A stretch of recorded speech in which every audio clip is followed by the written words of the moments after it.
Alors,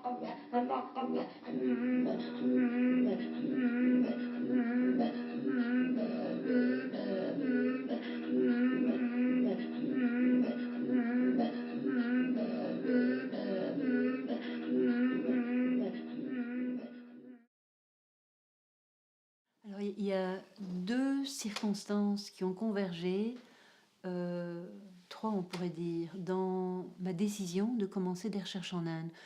Sur le plan contextuel, il y avait donc ces recherches, ces contacts de recherche que Gilles Bibot avait été parvenu à établir avec ce groupe de la Schizophrenia Research Foundation, qui est un groupe à ce moment-là, ils étaient 4 ou 5 femmes psychiatres qui étaient extrêmement dévouées à leur travail, qui avaient ouvert un lieu de consultation dans la communauté pour les personnes schizophrènes, qui en même temps travaillaient dans les milieux ruraux, qui travaillaient dans les bidonvilles, qui travaillaient à éduquer le public, donc qui font un congrès tous les 2 ans, qui font des sessions où ils travaillent sur la place de la santé mentale dans le cinéma indien. Donc vraiment un groupe de presque pas de femmes, payées très peu et qui ont une énergie, une intelligence et une force, qui font des alliances avec beaucoup de groupes de recherche autour aussi pour avoir de l'argent.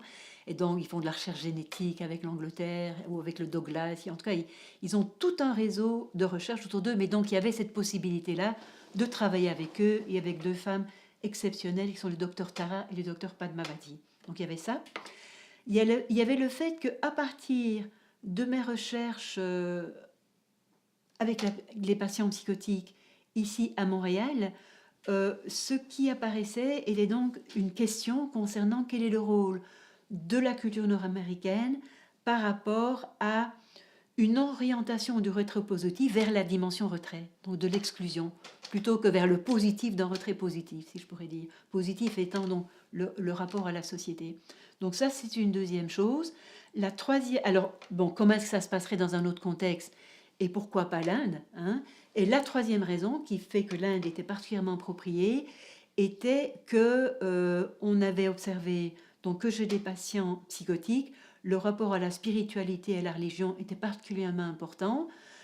J'avais trouvé que la trajectoire qui se font dans ce contexte-là est extrêmement solitaire, marginale, souvent dévalorisée par les autres qui le taxent de délire. Et donc, il s'agissait de voir un peu comment, dans une société, une culture qui valorise beaucoup le religieux, le détachement, l'ascétisme, en tout cas dans l'image qu'on peut s'en faire comme occidentaux, est-ce qu'il y avait là une voie possible de sortie pour des personnes psychotiques qui leur permettrait d'aménager cet espace de retrait, mais en restant davantage insérés dans le tissu culturel fondamental de la société. Donc c'est un peu ces trois raisons-là qui m'ont conduite à aller en Inde. Alors là, on a développé toute une série de recherches différentes avec donc les gens de SCARF. Une première série de recherches où on reprenait un peu le même instrument, donc le TPI, le Turning Point Interview, qu'on avait développé à Montréal, en essayant justement de refaire toute l'entrée dans les problèmes, le développement des réactions, des interprétations, des réactions, des démarches de recherche d'aide, telles que vues par le patient, par un membre de la famille, pas par l'intervenant à ce niveau-là. Et donc on a des très longues entrevues, très riches, très qualitatives, où on essaie de voir, on avait 10 patients hommes et 10 patients femmes. De nouveau, c'était des entrevues qui se faisaient en plusieurs fois, là, très très abondantes et magnifiques. Alors il s'agissait de voir un peu ce qui spécifie, un peu comment est-ce qu'on peut refaire un peu le portrait de ce qui articule des points fondamentaux qui marquent l'expérience de l'entrée en psychose du point de vue de patient, du point de vue de l'entourage. Il s'agissait donc de gens qui étaient entrés en psychose depuis les 4 dernières années à peu près, donc qui étaient suivis à SCARF. Après ça, on a développé une autre série de projets davantage centrés sur la dimension religieuse, et puis une autre série de projets avec le docteur Padmavati. Alors Padmavati, c'était fascinant, parce que donc c'est devenu une grande amie aussi, on l'appelle Padma, et elle s'est prise au jeu. C'est-à-dire qu'il y avait le docteur Tara, qui était quelqu'un qui avait été formé dans la psychiatrie britannique classique, et qui a toujours été, qui est très ouverte, mais assez sceptique par rapport au genre de choses, mais qui voit une opportunité au niveau crédibilité. Ça fait bien de travailler avec la culture. Mais dans le fond, je crois qu'il n'y croit pas beaucoup, vraiment. Donc il y avait Dr Tara qui nous ouvrait le champ, je dirais. Dr Padmavati qui, elle, en faisant les entrevues, s'est complètement prise au jeu. Et donc, elle qui, dans son histoire à elle, a un rapport à la tradition indienne beaucoup plus ancré. Hein. Son mari qui est architecte, ils ont fait leur maison orientée de telle façon, ils ont un hôtel où ils sacrifient tous les matins, alors, ils vont voir les temples consacrés à Vishnu, il y en a 110 je pense en Inde, puis il faut les faire tous, alors on atteindra l'illumination à la mort. Donc il y a vraiment toute une série, alors la question aussi de la divination dans les palmes, les astrologues, donc elle reste proche de ça, mais c'était, je dirais, un pan de sa vie complètement clivée par rapport à sa pratique psychiatrique, où là, elle était une psychiatre très classique, etc. Et en travaillant sur ce que les patients avaient à dire, avec le type d'entrevue qu'on lui proposait de réaliser, il a découvert un autre monde et que ça comptait et que c'était intéressant aussi. Donc, elle s'est prise au jeu de cette investigation anthropologique et c'est elle qui a conduit après une autre série de recherches avec des patients rencontrés dans des temples et des dargahs. Les dargahs étant des lieux saints autour de la tombe d'un saint, hein, où les gens viennent faire des rituels. Alors, il y a certains temples et certaines dargahs qui sont consacrés ou particulièrement connus pour le traitement des problèmes psychiatriques, mais souvent des problèmes psychiatriques psychotiques très lourds. Alors, elle a travaillé là, avec 20 patients du côté des dargahs et du côté des temples, et avec de nouveau un membre de l'entourage, avec les patients quand c'est possible, parce que certains étaient très très déstructurés. Donc on avait là une série, et puis après on a fait une autre série de recherches encore avec eux, avec des patients qu'on suivait dans leur trajectoire à travers une année, et donc on voyait tous les 3 mois. Mais là, je dirais que les données sont moins riches parce que c'est comme si l'instrument était devenu plus une routine et donc c'est des réponses beaucoup plus courtes, beaucoup plus brèves. Et ce n'était plus comme dans la première recherche, utiliser la question pour ouvrir sur un champ, je dirais, subjectif beaucoup plus large. Bon, donc, mais ça donne quand même des choses intéressantes par rapport au processus d'évolution et de guérison. Donc il y avait là un énorme corpus de données qui était là et donc qu'on a travaillé petit à petit et dont la première publication a été faite dans un gros article qui est publié dans un livre publié par Janice Jenkins et Rob Barrett sur la schizophrénie at the edge of the experience, quelque chose comme ça. Donc, bon, avec mon accent, là, en tout cas, à la limite, aux limites de l'expérience, quelque chose comme ça, at the edge of the experience, la schizophrénie and culture. Et donc là, donc c'est un article qu'on a fait où on essayait de faire une première réflexion et analyse sur nos données. Alors, deux choses qui ressortaient à une première vue, c'était, je dirais, le fait que les réactions de l'entourage sont très différentes de ce qu'on observe ici.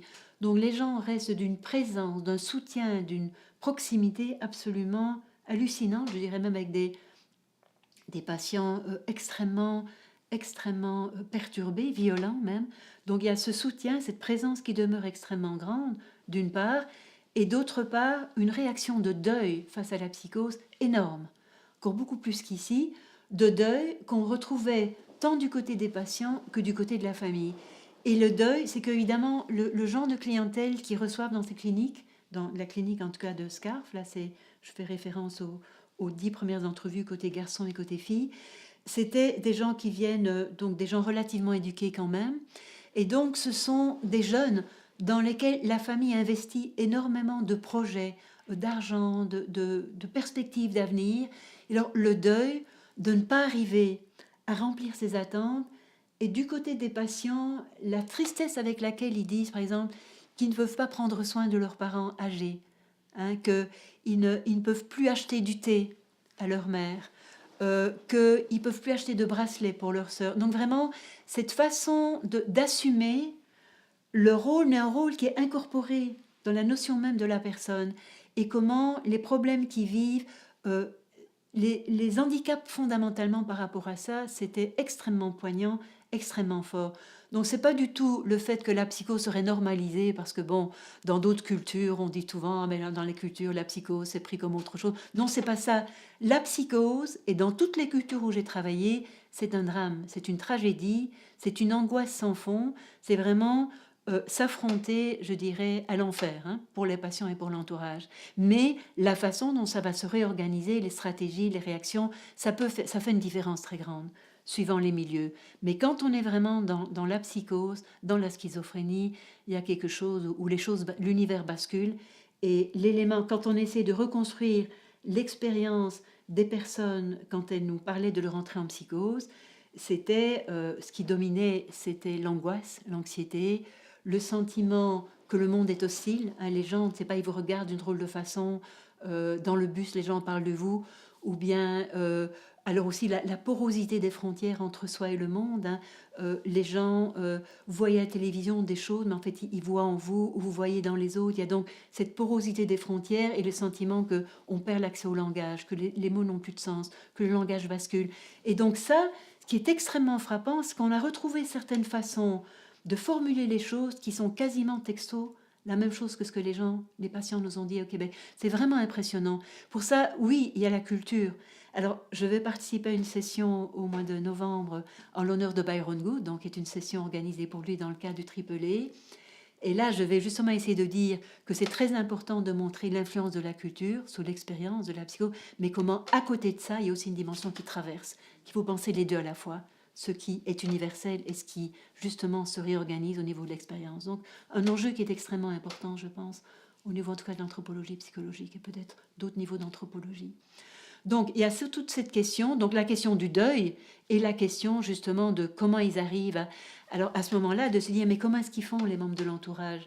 Pas tous, hein, il y en a certains qui sont extrêmement violents, mais généralement, quand un est violent, il y a un autre qui compense et qui va, par exemple, le père qui va dire à son fils, tu es comme un bœuf, tu ne mérites pas de manger, etc. Tu rumines et tu ne fais rien. Et puis à ce moment-là, la mère qui est extrêmement présente, extrêmement.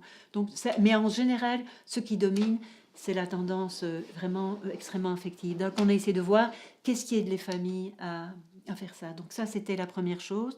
Donc, le contraste entre les deux. Un deuxième point aussi, qui ça y est, c'était toute cette importance du religieux, hein, l'importance du religieux.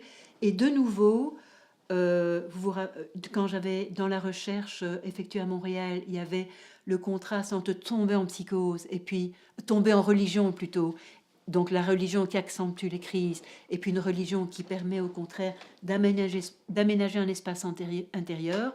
Alors là, on a essayé de voir comment justement l'expérience du rapport à la religion est extrêmement diversifiée suivant les personnes. Donc on a fait vraiment des études séparées, donc personne par personne, en voyant comment, dans certains cas, la religion porte un mouvement de restructuration et à ce moment-là est souvent alliée à un contexte religieux où la religion a une importance comme telle, et comment dans d'autres cas la religion est quelque chose qui est beaucoup plus associé à la réintégration.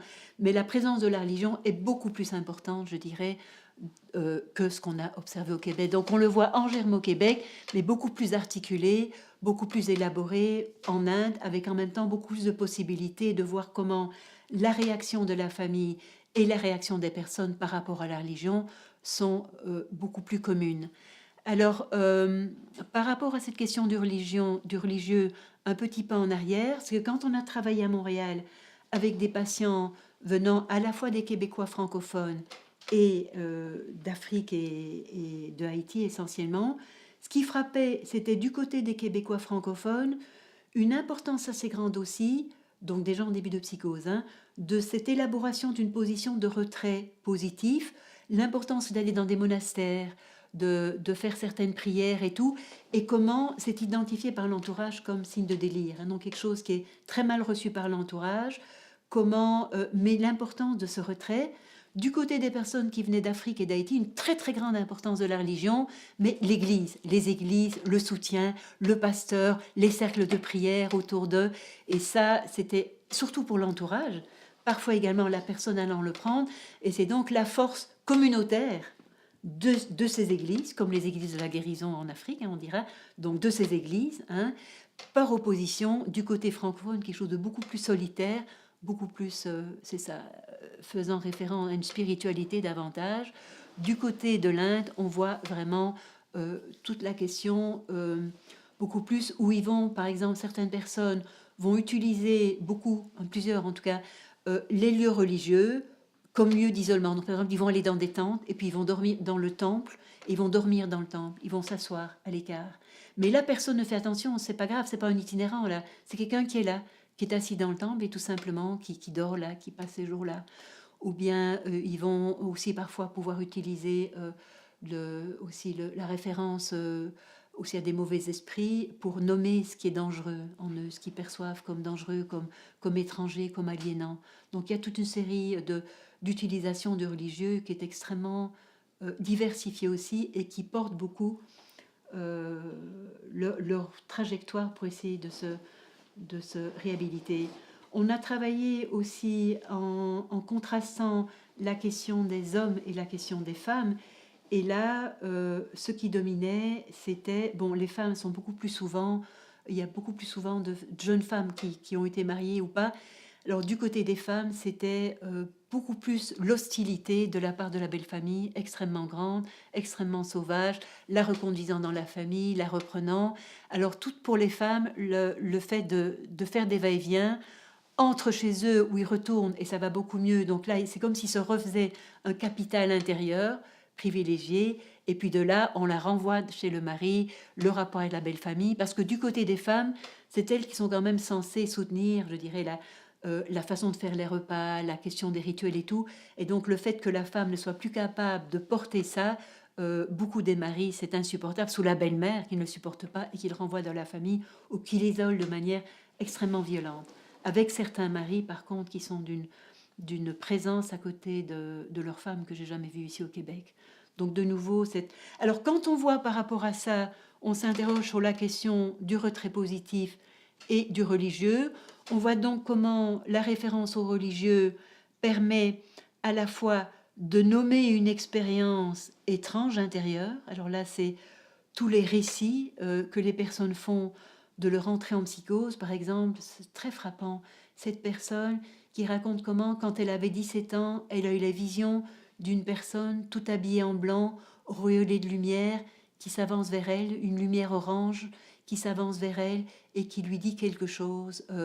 Et puis elle le ressent dans son corps de manière comme une force très très puissante. Et puis cette vision alors c'est quelqu'un qui ressemble à la fois à des prophètes, je pense qu'elle parle de Moïse à ce niveau-là. Et puis après ça, la vision va se reproduire à 3 moments différents, et chaque fois, c'est comme si la vision se dégradait. Et la dernière fois, c'est un homme âgé qui ne peut plus que bredouiller par. Et donc, c'est comme si, en même temps que son expérience à lui se détériore, la vision et le rapport au religieux se détérioraient. Mais en même temps, le passage par le religieux permet d'articuler une expérience intérieure qui est vécue de façon très très douloureuse. Alors on voit la diversité des manières dont les personnes utilisent, par exemple ça peut être le fait de contempler une photo allez, le dieu éléphant, là, le dieu protecteur par excellence. Là. Bon, ça va mal là. De Ganesh, c'est ça, la photo, merci beaucoup, la photo donc du dieu Ganesh, et comment cette contemplation de Ganesh lui permet de lutter contre le sentiment que son monde est en train de se défaire, mais le fait de regarder la photo de Ganesh devient en soi un problème parce qu'il passe sa vie à regarder la photo, donc la famille l'amène chez un guérisseur, toute une série de rituels, je dirais, de désensorcellement, et puis on lui donne une photo d'une déesse, et puis ça se transpose sur la photo de la déesse, et puis finalement les dieux deviennent hostiles. Donc il y a quelque chose où la personne essaye d'utiliser le religieux pour, mais en marge de ça, il y a quelque chose où la personne aussi peut accomplir certains pujas, qui sont donc des rituels solitaires dans la petite chambre du puja chez lui, ou bien au niveau du temple, et donc un essai en utilisant cet espace du puja, donc le rituel privé qui est très très important en Inde, certains aspects des croyances, l'espace des temples et tout, où on voit essayer de se remettre en mouvement une expérience psychotique extrêmement douloureuse, je dirais, en début, dans ses premières années de psychose. Alors, travaillant ça, donc l'hypothèse de départ était qu'il y a dans la voie de l'ascétisme une porte de sortie possible offerte à des personnes qui vivent des expériences très très marginales comme des expériences de psychose. Donc on s'est dit, c'était très difficile, je dirais, l'idée de suivre certains patients qui seraient devenus ascètes, donc ça aurait été l'idéal, mais bon, ça ne se faisait pas et le devis de recherche ne le permettait pas non plus. D'une part, nos psychiatres avec qui on travaillait étaient très très méfiantes par rapport aux ascètes. C'était pas bon, il fallait pas aller de ce côté-là.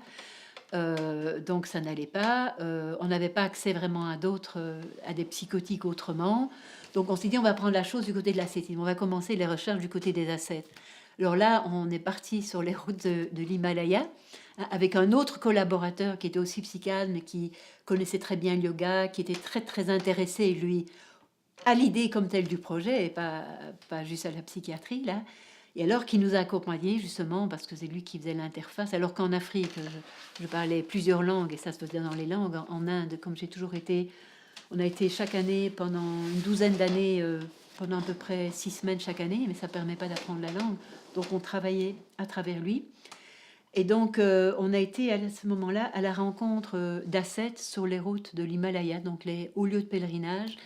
Et là, c'était. Alors, on a d'abord allé dans ces 2 lieux. Il y a Gangotri qui est près des sources du Gange. Alors, on est allé jusqu'aux sources ultimes, là, vraiment des chemins là, assez périlleux, mais des paysages d'une beauté incroyable. Vraiment haut, là où on voit le Gange qui sourd comme un petit filet d'eau là, du rocher. Là, puis on le voit après qui se développe. Alors, dans un lieu très, très, très fort au niveau spirituel. Un autre lieu qui est Badrinath, qui est un des 5 grands lieux sacrés dans l'Himalaya. Et ça, c'est près de la frontière de la Chine.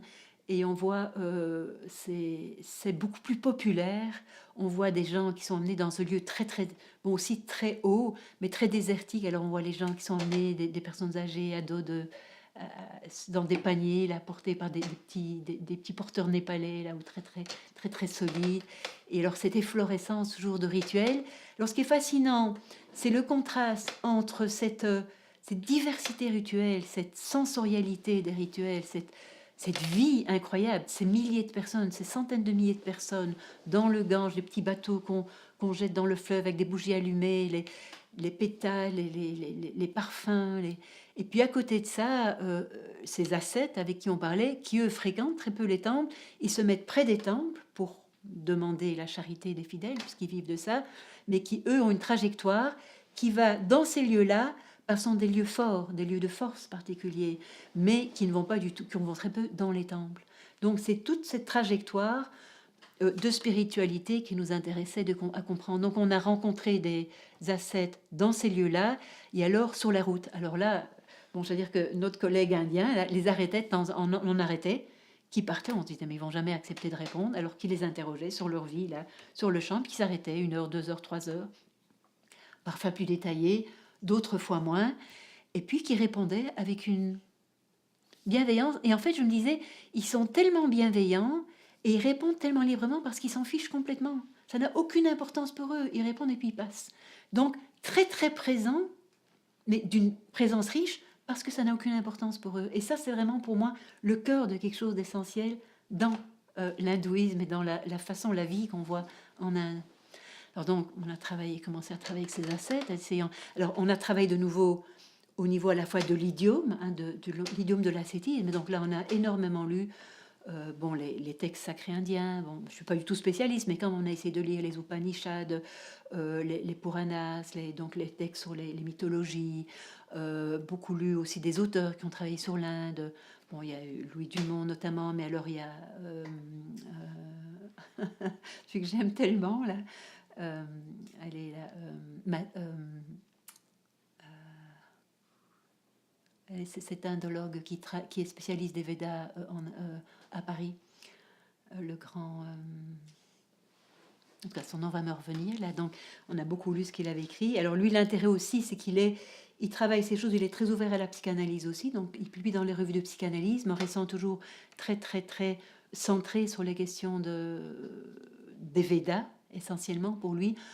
Travaille aussi beaucoup d'auteurs indiens comme Madan, qui a fait des choses absolument fascinantes, comme Ashish Nandi. Et donc on a vraiment essayé de travailler cette question de l'ascétisme, de la religion, des différents niveaux dans la religion, le rapport entre la religion des brahmanes, l'ascétisme, comment on le retrouve des milliers d'années avant, quelle place il a prise dans l'hindouisme. Donc tout ce travail au niveau des textes important et tout à fait fascinant, et en même temps un travail au niveau de trajectoire individuelle, des gens qui s'engagent vraiment dans cette trajectoire de l'hindouisme. On a rencontré peut-être une cinquantaine de personnes, certains plus riches, certaines moins riches, et avec lesquelles donc on a pu interagir en plus. Et alors ce qu'on a pu voir également dans ce travail-là, c'est la très grande diversité des positions. Parce qu'on arrive toujours, bon, qui est le vrai, qui est le faux sadhu, on appelle les sadhus, ces ascètes. Et en fait, ça ne se joue pas comme ça, parce qu'il y a toute la gamme. Il y a toute la gamme depuis le sadhu qu'on voit, qui sont visiblement, bon, qui sont des mendiants, avec le costume de sadhu, qui se mettent près des temples pour recueillir de l'argent, jusqu'à des gens qu'on croise et qu'on ne sait pas très bien s'ils sont plus ou moins vrais. Et moi, je disais à notre ami... notre collègue indien là, que en fait ce à quoi je reconnais les vrais sadhus, c'est le regard, ils ont le feu dans le regard, et c'est extraordinaire.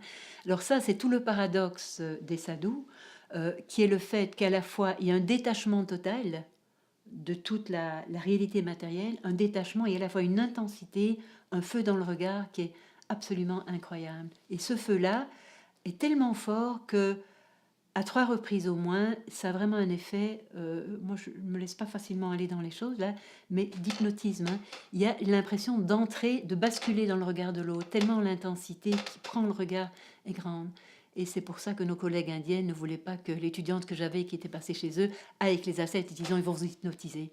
Alors c'est pas vrai, mais c'est vrai quand même. Il y a quelque chose d'une force incroyable.